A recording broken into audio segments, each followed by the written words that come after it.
All right, guys, today's about to be a really fun video.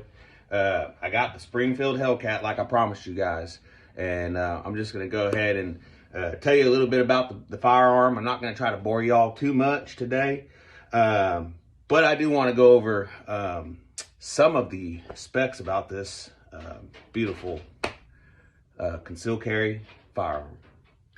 First of all, this thing has a 11+1 or 13+1 round capacity, just depending on which magazine you want to use. Right here, y'all, that is 13 rounds in this tiny little pistol. As you can see, it ain't much bigger than my hand. The grips now, the grips have it's called an adaptive grip texture, and it's got these tiny little triangles in here. That when you grip onto the gun, it gives you a nice solid grip on there, and it's got these grips up here for your thumbs, of course on both sides right here as well.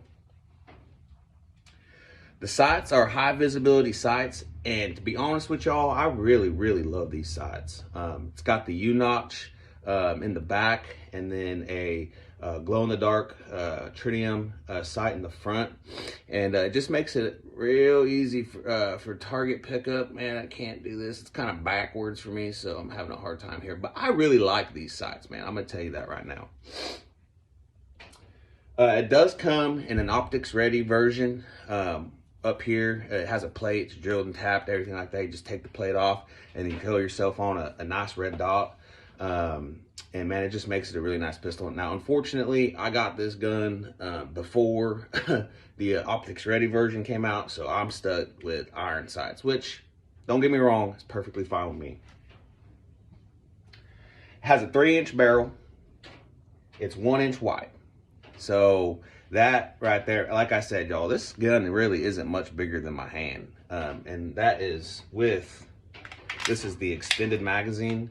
I mean, it comes with a pinky extension, which is the 11+1, and then it has a flush magazine as well, if you guys want an even smaller footprint.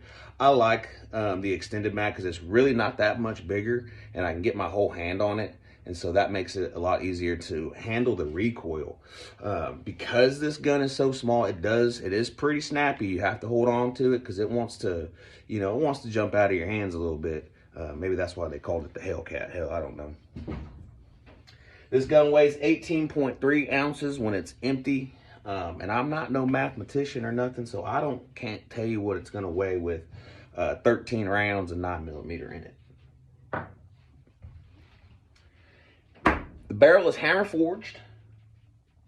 It's got rear and front slide serrations, as you can see right here. Then these serrations are really nice, y'all. Like, they're like, I don't know, they're like double cut, and so it makes it easy for press check, I guess, or if you just wanted to do the operations of the weapon, it makes it very easy. Now, with this gun, you really don't have to do a press check because up here at the top, it does have a loaded chamber indicator. Y'all could just look in there and see if there's a round in there, loaded up, ready to go. Has a non-proprietary, I don't even know if I said that right, but it's got a rail in the front here. You can mount a light, just give you extra visibility in nighttime, something like that. Maybe somebody breaks into your house, God forbid.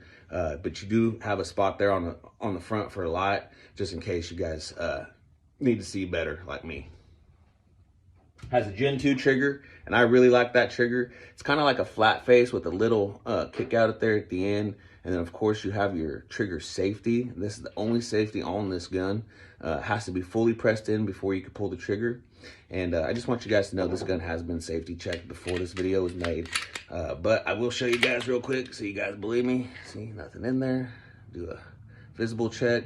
Do a finger check there. So you have to have that safety all the way pulled in. And some people, now what some people have said to me is that, I guess if you kind of come in through the side and try to pull, the trigger don't pull. You actually have to get your finger in there on top of that trigger and pull. Now, that's never been a problem for me. I am a little bit of a smaller statured feller, so I've never had a problem getting my finger all the way in the trigger well and get my finger on the trigger. So That's just something to think about, though. If you guys are thinking about buying this firearm, I would definitely train with it, so that way you get used to getting your finger all the way in there and not coming in from the side and trying to pull it. It does have a reversible mag release, so if you're a left-handed shooter, you can take that mag release off and have it on this side instead. All right, guys, that's pretty much it. I had some notes written down just because I knew I was going to forget to say something if I didn't. Your takedown lever's up here. It's pretty simple to take apart. Lock the slide back. You push that. I think you actually have to have the magazine out. You push that up. Bring it back. Pull the trigger. Slide comes right off. Just as far as some of the internals, since I got you here, here's your spring. Kind of just your normal looking spring, you know, something you'd see like in a Glock or something like that. And then your barrel, of course, and all your other internal parts as well. So super easy, tear down, clean, put back together. Let me see, let me get the spring back in here real quick. Put this back on there. And there's one more thing I wanted to show y'all. Lock the slide back, put your lever down, and then do a functioning test. Just anytime you do that, you want to make sure the firearm is working. Oops. All right, perfect. Let me do that again. All right. So here in the front, it's got this, let me see if this camera picked this up. This is your spring right here. And it pokes out a little bit just in case you have to like push it up against somebody's body. The gun doesn't come out as battery, come out of battery as easy. So you can still,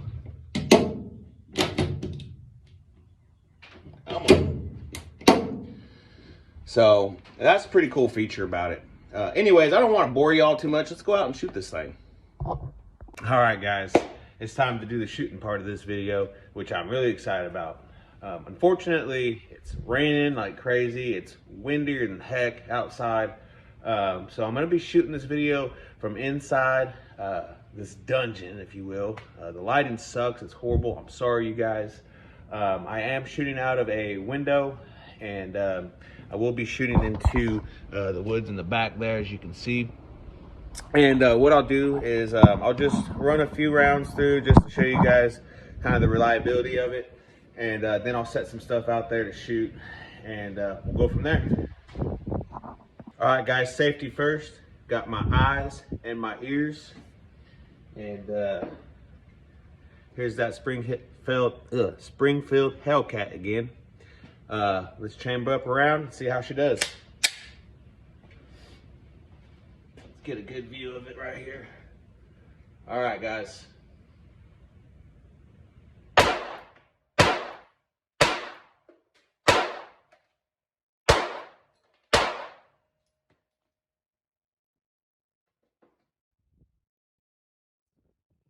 All right, guys, now we're gonna go for accuracy. I have 3 bricks set up out there. Let's see if we can hit them.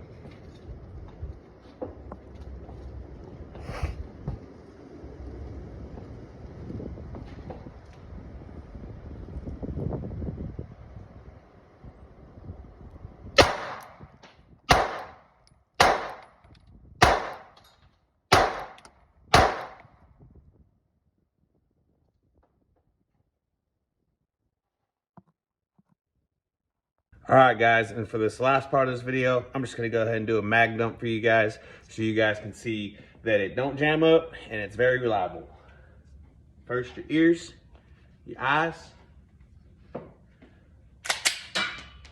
Load one up. Oh, there was already one loaded. All right, stand by.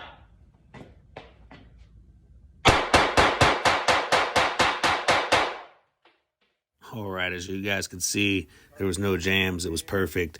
The audio cut out a little bit there due to the sound of the gun going off. If you enjoyed this video, just go ahead, please like, subscribe to the channel, comment on this video, let me know what y'all think, and I'll see you guys next time with some more content.